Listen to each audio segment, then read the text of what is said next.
우리가 예수님의 세족식 이야기를 통해서 몇 가지 교훈을 얻을 수가 있습니다. 세족식, 제자들의 발을 꼼꼼히 씻어주는 예수님의 모습을 통해서 우리들에게 전하시고자 하는 특별한 메시지가 스며 있을 거라는 겁니다. 그 스며들어 있는 메시지 중에 첫 번째는 뭐라고요? 사랑을 실제적으로 표현하기를 원하셨다. 또 두 번째는 뭐라고요? 주님의 사랑을 받고 우리가 누리면서 만끽하며 살기를 원하신다. 또 뭘 원하셨을까요? 섬김의 본이 되기를 원하셨습니다. 예수님께서는 제자들의 발을 닦아주시면서 예수님께서 친히 제자들의 발을 닦아주시는 모습을 통해서 우리들이 어떻게 살아가야 될지 섬김의 본을 보여주기를 원하셨다는 것입니다. 아무리 말로써 이렇게 살아가세요, 저렇게 살아가세요 100번, 1000번 말을 해도 말로만 끝나면, 글로만 남아있으면 우리는 따라하지 않습니다. 순종하지 않습니다. 그렇지만 그렇게 말하는 세상이 실제적으로 실천하는 것을 봤을 때 우리는 감동을 받아 따라 살 수가 있는 겁니다. 그래서 예수님께서는 섬김의 본이 되기를 원하셔서 직접 그 더럽고 그렇게 추악한 제자들의 발을 신이 닦아주시는 모습을 통해서 섬김의 본이 되어주셨다는 것입니다. 우리들도 예수님의 그런 모습을 보고 감동을 받아서 예수님께서 저렇게 낮은 자의 자리에서 섬김의 모습을 보여주셨는데 나도 섬겨야지. 말로만 섬기는 것이 아니라 예수님처럼 직접적으로 섬길 수 있는 교훈을 우리도 받을 수 있었다는 것입니다. 예수님께서는 제자들의 발을 닦아주신 그런 모습을 통해서 우리들에게 무엇을 원하시는가? 섬김의 본이 되어주기를 원하신다라고 하는 사실을 기억하시기 바랍니다. 그래서 요한복음 13장 14절 15절에 보면 이런 표현이 나옵니다. 내가 주와 또는 선생이 되어 너희 발을 씻었으니 너희도 서로 발을 씻어주는 것이 옳으니라. 내가 너희에게 행한 것 같이 너희도 행하게 하여 본을 보였노라 라고 명확하게 말씀하십니다. 예수님께서 제자들의 발을 닦아주신 이유 중에 하나가 뭐라고요? 본을 보였노라. 본보기를 보여준 겁니다. 본보기를 보여주는 것을 통해서 내가 이 땅에 없을 때에도 너희들 서로 간에 섬기며 살아갈 때 그것이 아름다운 인생이요, 아름다운 정말 하나님께서 원하시는 일임을 자신의 그런 섬김의 모습을 통해서 보여주셨다는 것입니다. 내가 주와 또는 선생이 되어서 너희 발을 씻었으니 너희도 서로 발을 씻어주는 것이 옳으니라. 너희들도 말로만 사랑하는 것이 아니라 이렇게 종된 모습으로, 이렇게 무릎 꿇는 모습으로 서로 사랑해주고 서로 아껴주는 것이 진짜 필요한 것이다. 그것이 옳은 것이다. 라고 하는 사실을 입으로 설명해 주신 것이 아니라 자신의 몸소 행동을 통해서, 실천을 통해서 설명해 주셨다는 것입니다. 내가 너희에게 행한 것 같이 너희도 행하게 하려 하여 본을 보였노라. 예수님께서 그렇게 행하셨으니 우리도 무릎을 꿇어 종의 모습으로 제자들의 발을 씻어주는 예수님처럼 서로를 향해서, 상대방을 향해서 무릎 꿇고 종의 모습으로 통해서 사랑의 모습을 보이면서 섬김의 모습을 보이면서 살아가는 것이 지극히 아름다운 것이다. 그것이 신앙인의 모습이다. 라고 하는 것을 우리에게 일깨워 주신 모습이라는 것입니다.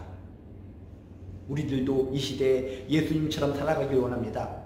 당신의 예수를 믿고 나서 어떤 삶을 살기 원하십니까? 라고 하면은 예수님 닮길 원해요. 예수님처럼 살아가길 원해요. 그렇게 대답하시는 크리스찬들이 참으로 많이 있습니다.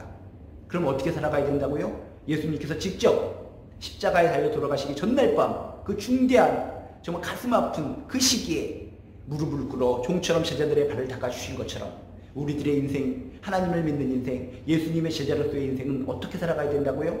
서로 무릎을 꿇고 종의 모습으로서 그렇게 섬겨줄 수 있는 그런 모습이 크리스찬의 참된 모습이다 라고 하는 것을 여러분 교훈 받으시기를 주님의 이름으로 축복합니다. 지금 이 순간도 내가 예수 믿어서 크리스찬이 됐는데 어떻게 살아가야 될지 궁금하십니까? 예수님의 모습, 그 십자가에 달리시기 전날 밤 무릎 꿇어 종이 할 수 있는 그런 발 닦는 모습을 보여주신 것을 통해 아, 그렇구나, 간단한 것이구나. 우리도 우리 자녀들을 향해서, 우리 아내를 향해서, 남편을 향해서, 교회 지체들을 향해서 이렇게 무릎을 꿇듯이 종의 모습으로 섬기며 살아가는 거, 이것이 예수님께서 원하시는 크리스찬의 모습이구나 라고 기억하시면 됩니다. 여러분 지금 이 순간 어떤 사람 얼굴이 떠올리십니까? 그 사람하고 관계가 껄끄러우십니까? 그 사람하고의 상황이 매우 어려우십니까? 그렇다면 예수님의 방법, 예수님의 사랑의 방법을 채택하세요. 무릎을 꿇으세요. 종이 되세요. 먼저 손을 내미세요. 발을 닦아주는 심정으로 그 사람에게 다가갔을 때, 그 자녀에게 다가갔을 때 부모님에게 다가갔을 때, 아내에게 다가갔을 때, 남편에게 다가갔을 때 그것이 은혜인 줄로 믿습니다.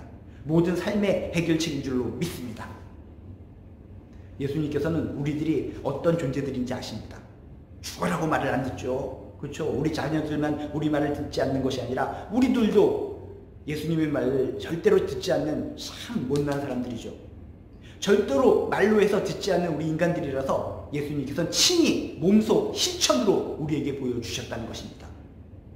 우리가 예수님의 말만 서로 사랑하라 기억하면 잘 실천하지 못합니다. 그렇지만 예수님께서 무릎을 꿇어 종이하시는 모습으로 제자들의 발을 뽀도덕 뽀도덕 닦는 모습을 기억한다면, 떠올린다면 감동이 있어서 나도 그런 모습으로 살아가게 될 줄로 믿습니다. 우리는 은혜 가운데 살아가는 겁니다. 하나님께서 주신 감동으로 살아가는 겁니다. 뜨거운 가슴으로 움직일 수 있어야 되는 겁니다. 열심히 신앙생활하고 교회 다니며 예배드려야 되는 이유가 뭐라고요? 예배드리고 우리가 하나님을 열심히 믿다 보면 하나님께서 내 마음에 뜨거운 감동을 주십니다. 뜨거운 성령 충만을 주십니다. 그렇게 성령 충만하고 뜨거운 마음이 있을 때 눈이 번떡번떡 거려지고 우리도 예수님처럼 무릎을 꿇어 종의 모습으로서 상대방을 향해서 손을 내밀고 발을 닦아주듯이 섬길 수 있는 그런 행동과 그런 모습이 나타나게 될 줄로 믿습니다. 제자들의 발을 닦아주신 예수님의 모습을 통해 우리는 예수님의 마음을 기억할 수 있어야 됩니다. 사랑을 실질적으로 표현하기를 원하신다. 주님의 사랑을 받고 누리기를 원하신다. 섬김의 본이 되기를 원하신다. 이런 예수님의 마음을 기억하셔서 여러분 이런 힘들고 어려운 시기에 정말 진정한 크리스찬으로서, 그리스도인으로서 아름답고 존귀하게 살아가시기를 주님의 이름으로 축복합니다.